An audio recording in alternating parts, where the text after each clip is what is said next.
Good day students. I am Dr. Smita Sharma, Associate Professor in Physics, Government Rural College, Bikaner. आज हम BSc second year का paper second शुरू करते हैं, जिसका फर्स्ट यूनिट का फर्स्ट चैप्टर है काइनेटिक थ्योरी ऑफ गैसेस। तो काइनेटिक थ्योरी ऑफ गैसेस को पढ़ने से पहले, यानी गैसों का गत्यात्मक सिद्धांत, इसको पढ़ने से पहले कुछ पोस्टुलेट्स दिए गए थे।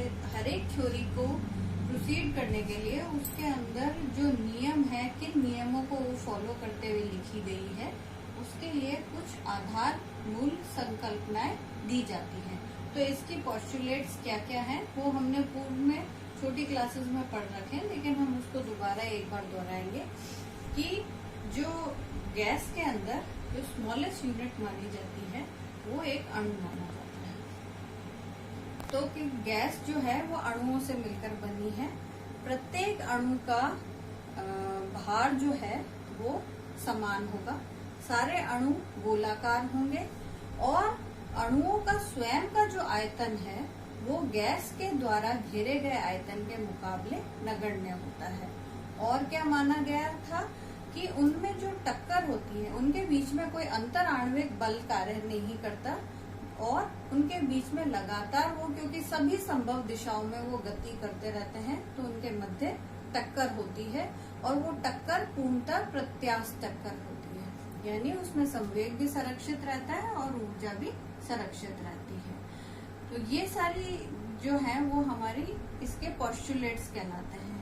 अब इस काइनेटिक थ्योरी ऑफ गैसेस में सबसे पहले जो हम निकालेंगे वो है एक्सप्रेशन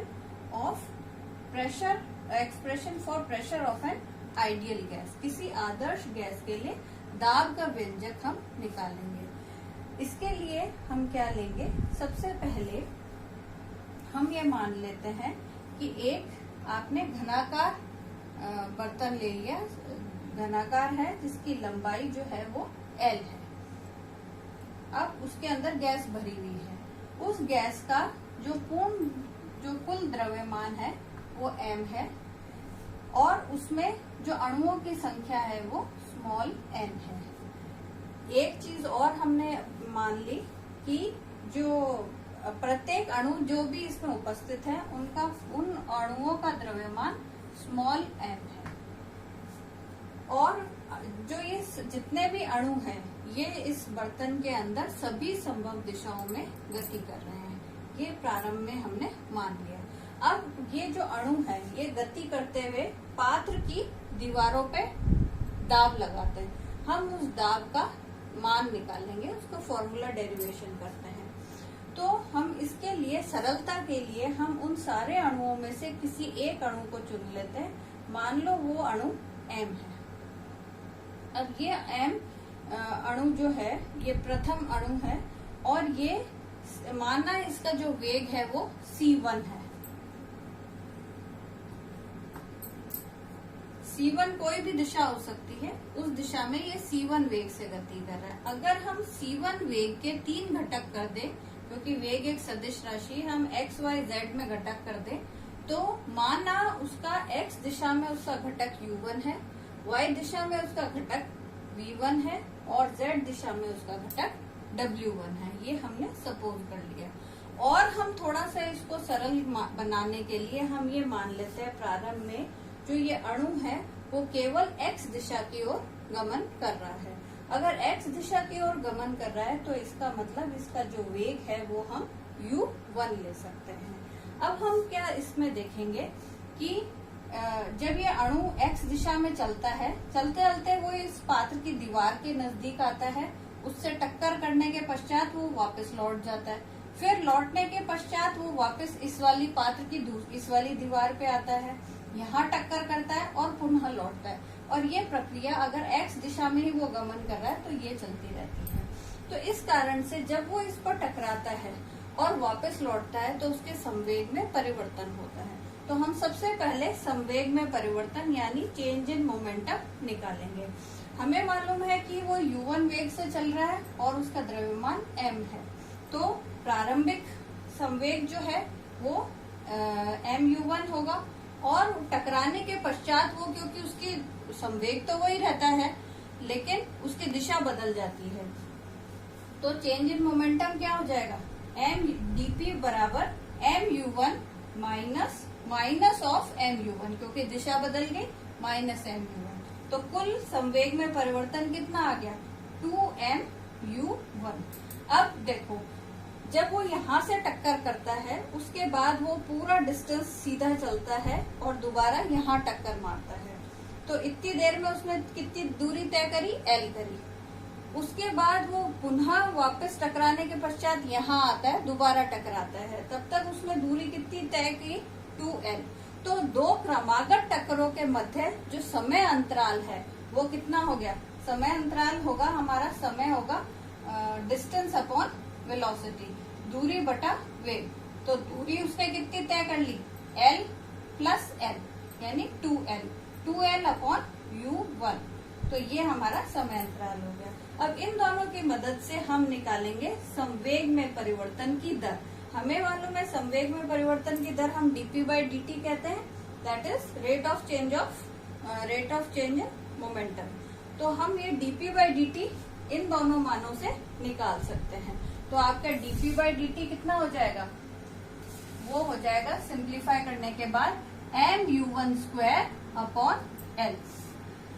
अब न्यूटन के जो द्वितीय नियम है वो क्या कहता है, वो ये कहता है कि rate of change of momentum is equal to the force applied. तो यहाँ पर dp/dt किसके बराबर हो गया, क्योंकि फर्स्ट एक ही अणु लिया है, x दिशा माना है, इसलिए हमने फोर्स को लिख लिया Fx1 is equal to dp/dt। तो ये आपका बल निकल गया। अब इस बल की सहायता से हम दाब ज्ञात करेंगे।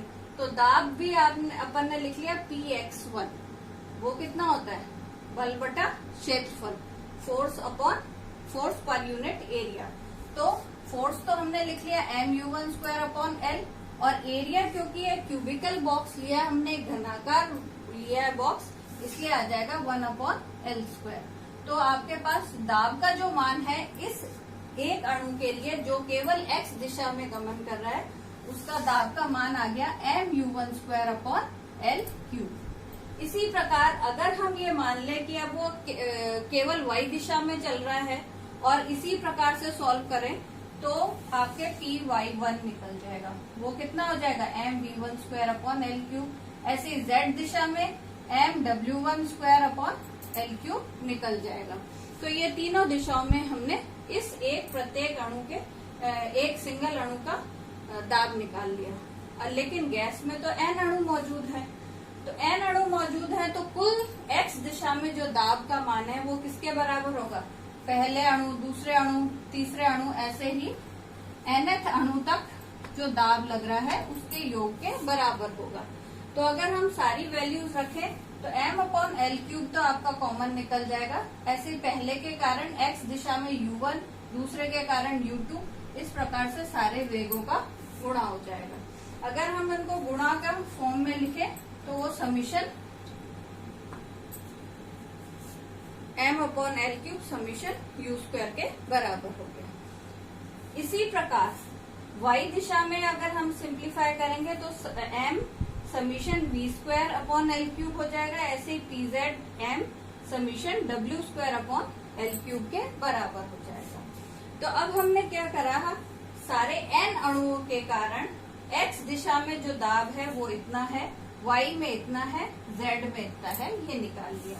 लेकिन हमें मालूम है गैस तो सभी दिशाओं में एक समान दाब लगाती है। इसका मतलब क्या हो गया, px बराबर py बराबर pz, ये तीनों बराबर होने चाहिए। मान लो उसका मान p के बराबर है तो कुल दाब कितना हो जाएगा, कुल दाब हमारा p प्लस p यानी 3p बराबर px plus py plus pz के बराबर होगा। अब हम इन तीनों का मान रख देते हैं। तो हम इस प्रकार कुल दाब जो है वो 3p बराबर px plus py plus pz के बराबर लिया।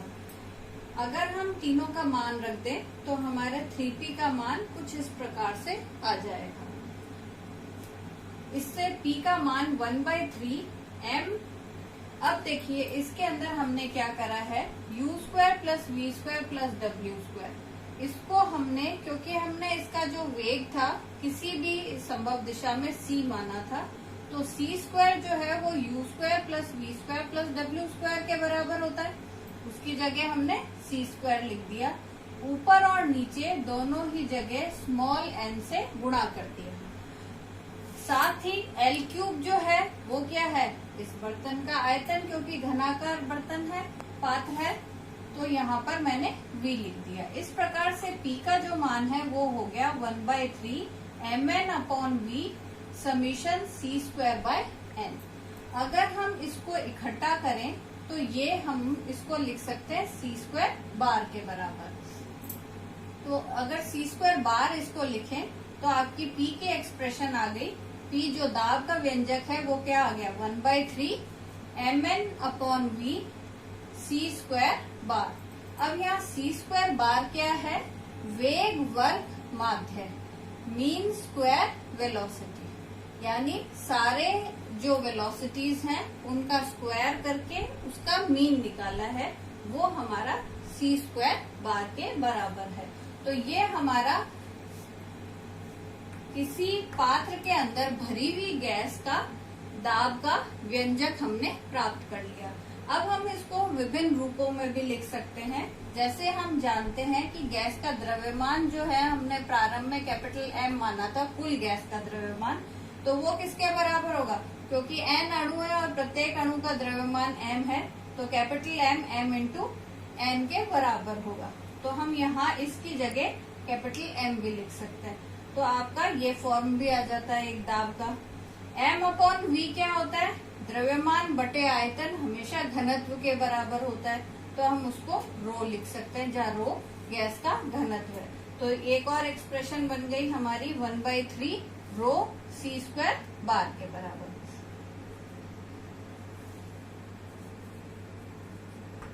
और इसके साथ ही साथ अगर हम 2 से ऊपर नीचे गुणा कर दें और 1/2 रो c², तो रो c² 1/2 रो c² हमारे गतिज ऊर्जा की एक्सप्रेशन हो गई।